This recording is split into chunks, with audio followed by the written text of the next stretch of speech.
Pourquoi tant de musulmans marchent-ils avec un poids dans la poitrine, sans jamais savoir d'où il vient? Pourquoi cette culpabilité silencieuse, cette impression constante de ne jamais être assez pour Allah?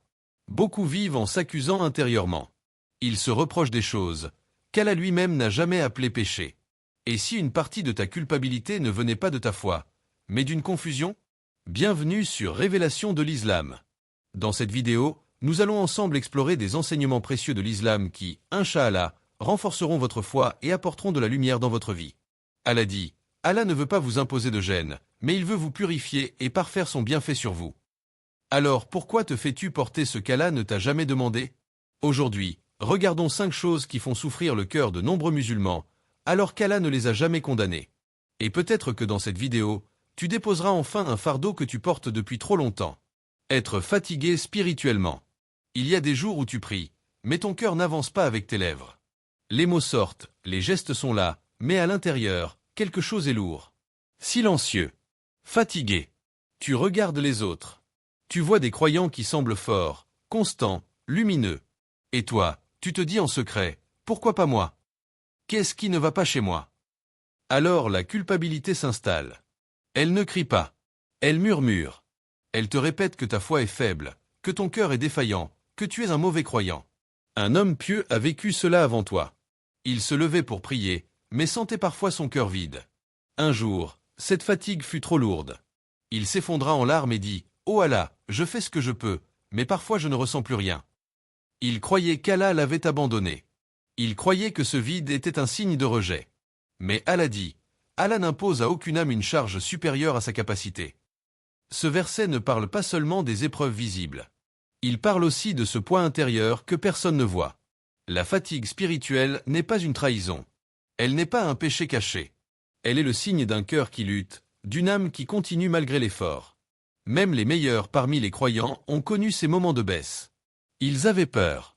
Peur de l'hypocrisie. Peur d'avoir perdu leur sincérité. Et pourtant, ils étaient aimés d'Allah. Pourquoi? Parce qu'un cœur qui souffre de sa faiblesse est un cœur encore vivant. Allah n'attend pas de toi une foi mécanique. Il n'attend pas une flamme constante, sans vent ni ombre. Index revers pointant vers la droite blanc te reproches-tu d'être fatigué spirituellement? Index revers pointant vers la droite blanc t'accuses-tu d'un état que tu n'as pas choisi? Et si cette fatigue n'était pas un défaut, mais un appel à ralentir? À être plus doux avec ton âme? À cesser de te juger plus durement qu'Allah ne le ferait jamais? Allah ne te demande pas d'être parfait. Il te demande d'être vrai. Ressentir des pensées négatives involontaires. Il existe une peur dont beaucoup de musulmans ne parlent jamais. Elle ne se voit pas. Elle ne s'entend pas. Elle vit à l'intérieur. Ce sont les pensées. Elles arrivent sans prévenir. Parfois violentes. Parfois absurdes. Parfois honteuses. Et dès qu'elles surgissent, une panique silencieuse s'installe. Comment ai-je pu penser cela? Et si Allah me jugeait pour ça? Et si ces pensées révélaient ce que je suis vraiment? Alors la culpabilité frappe, nette, immédiate. Comme un coup près. Mais Allah dit, Allah ne tient pas rigueur à l'homme pour ce que son cœur murmure, tant qu'il ne le met pas en acte. Ce verset est une libération pour celui qui comprend. Les pensées ne sont pas des actes. Elles ne sont pas toujours des choix. Elles sont souvent des épreuves. Un croyant est venu, un jour, le visage bouleversé. Il dit, « Des pensées terribles me traversent l'esprit. Je préférerais mourir plutôt que de les avoir. » Il ne cherchait pas à les justifier. Il en souffrait. La réponse fut simple, presque surprenante, c'est un signe de foi. Pourquoi une telle réponse? Parce qu'un cœur indifférent ne souffre pas. Parce qu'un cœur qui refuse le mal ressent de la douleur quand il est traversé par ce qu'il n'accepte pas. Les pensées imposées ne définissent pas ton âme. Elles testent ta vigilance. Elles éprouvent ton attachement au bien. Ce n'est pas ce qui traverse ton esprit qui révèle ton cœur. C'est ce que tu choisis de nourrir, ce que tu repousses, ce contre quoi tu luttes. Index revers pointant vers la droite blanc te condamnes-tu pour ce que tu n'as pas invité? Index revers pointant vers la droite blanc te juges-tu pour un combat que tu mènes déjà? Il existe une différence immense entre une pensée qui surgit et une pensée que l'on adopte. Allah connaît la fragilité de l'esprit humain. Il connaît ses failles, ses assauts, ses confusions. Il regarde ce que tu fais de ces pensées. Il regarde ton refus intérieur. Il regarde ton effort silencieux. Pleurer sur sa faiblesse. La nuit, quand tout se tait, il se levait pour prier. Pas par habitude. Pas par fierté, mais parce que c'était le seul moment où il osait être vrai. Cet homme tombait souvent, toujours dans les mêmes erreurs. Et chaque chute laissait en lui une trace plus lourde que la précédente. Après chaque faute, il s'asseyait seul. Le regard vide, le cœur serré. Et les larmes arrivaient. Il ne pleurait pas seulement à cause de ce qu'il avait fait. Il pleurait parce qu'il se sentait indigne. Indigne de prier. Indigne de demander. Indigne même d'espérer. Un soir, sa voix trembla. Il murmura, « Allah doit être fatigué de moi. Combien de fois vais-je revenir avec les mêmes erreurs ?» Ce n'était pas une rébellion. C'était un cœur brisé qui parlait.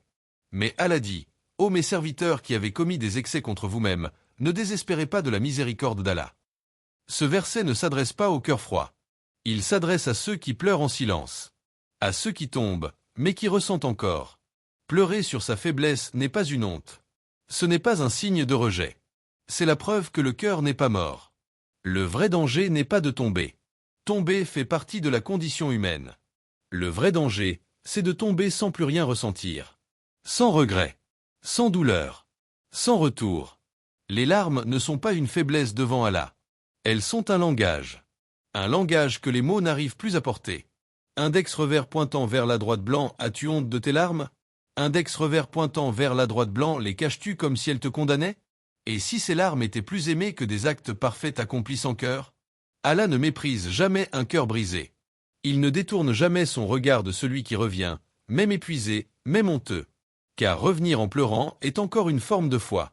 Ne pas ressentir d'émotion immédiate dans l'adoration. Il y a des moments où tu te tiens debout pour prier. Ton corps est là. Tes lèvres bougent. Mais ton cœur reste silencieux. Pas de frisson. Pas de lumière soudaine.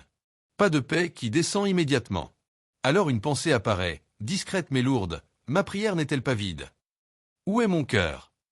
Pourquoi ne ressens-je rien? Et très vite, tu te juges. Tu compares. Tu t'accuses intérieurement d'être froid, distrait, déconnecté. Mais Allah dit, ce n'est pas la vue qui s'aveugle, mais les cœurs dans les poitrines. Ce verset ne parle pas d'émotion. Il parle de conscience. Il parle de direction intérieure. L'absence de sensation n'est pas l'absence de foi. La foi n'a jamais été une émotion continue. Elle n'a jamais été une extase permanente. La foi est parfois calme, parfois lourde, parfois silencieuse, comme une mer sans vagues qui reste pourtant profonde. Il existe une grande confusion. Croire que ressentir, c'est croire. Et que ne rien ressentir, c'est avoir perdu.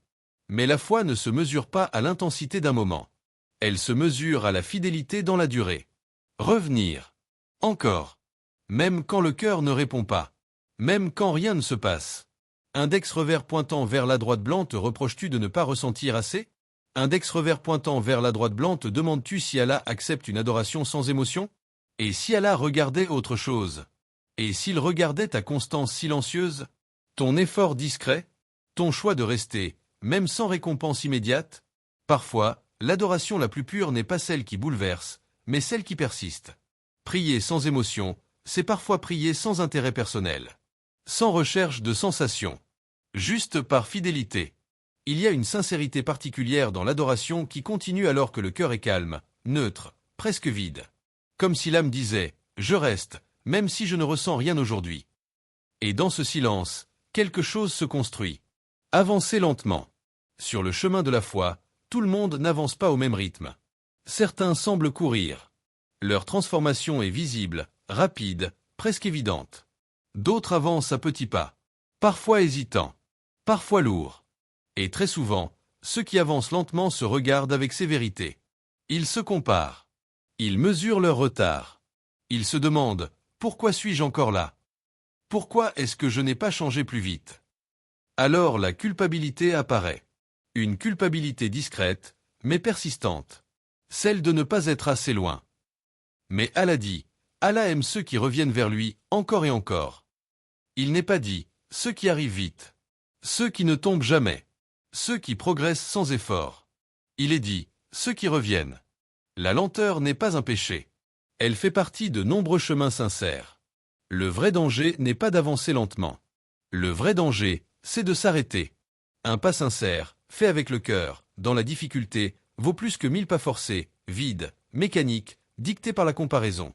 Avancer lentement signifie parfois porter des blessures invisibles, des habitudes anciennes, des combats intérieurs que personne ne voit. Allah connaît ces combats. Il connaît le poids que tu portes. Il sait pourquoi ton chemin est lent. Index revers pointant vers la droite blanc te compares-tu aux autres? Index revers pointant vers la droite blanc te juges-tu à travers des trajectoires qui ne sont pas les tiennes? Et si Allah ne regardait pas ta vitesse, mais ta direction? Chaque retour vers lui, même après une chute, même après une pause, est aimé. Allah ne t'a jamais demandé d'aller vite. Il ne t'a jamais demandé d'être spectaculaire. Il ne t'a jamais demandé d'impressionner. Il t'a demandé d'aller vers lui. Même lentement. Et si une partie de ta culpabilité ne venait pas d'Allah, mais de ce que tu t'imposes toi-même, jour après jour, sans même t'en rendre compte? Il y a des poids que l'on porte par habitude. Des fardeaux hérités de regards, de paroles, de comparaisons. Des exigences qu'Allah ne t'a jamais demandées, mais que tu as intégrées comme si elles venaient de lui. Allah est plus doux que la voix qui te juge dans ta tête. Cette voix qui te dit que tu n'en fais jamais assez, que ta foi est trop faible, que ton chemin est trop lent, que tes efforts ne valent rien. Allah n'a jamais parlé ainsi. Il n'a jamais appelé péché ce qui t'a fait souffrir sincèrement. Il n'a jamais condamné un cœur fatigué, un esprit envahi, une âme qui lutte. Allah dit, Allah veut pour vous la facilité, il ne veut pas la difficulté pour vous. Et pourtant, beaucoup vivent leur foi comme une charge écrasante, comme une dette impossible à rembourser. Peut-être que le problème n'est pas ton manque de foi, mais la dureté avec laquelle tu te regardes. Peut-être que tu confonds exigence spirituelle et autopunition. Index revers pointant vers la droite blanc, quelle culpabilité portes-tu encore, alors qu'Allah ne t'en a jamais chargé? Est-ce celle d'être imparfait? Celle d'avancer lentement? Celle de tomber et de revenir? Celle de ressentir moins que les autres? Allah connaît ton cœur avant même que tu ne le comprennes toi-même. Il sait ce que tu combats. Il sait ce que tu caches. Il sait ce que tu supportes en silence. Et parfois, la foi ne commence pas par faire plus, mais par déposer. Déposer une image fausse de toi. Déposer une exigence injuste. Déposer une culpabilité étrangère. Peut-être que la foi, aujourd'hui, commence simplement par ceci. Oser croire qu'Allah est plus miséricordieux envers toi que tu ne le es envers toi-même. Et peut-être que ce que tu peux faire maintenant, dans ce silence, c'est respirer et déposer ce qui ne t'appartient pas. Avant de terminer, si cette vidéo vous a été utile et que vous souhaitez continuer à apprendre et grandir dans la foi, n'oubliez pas de vous abonner à Révélation de l'Islam et d'activer la cloche pour recevoir toutes nos nouvelles vidéos.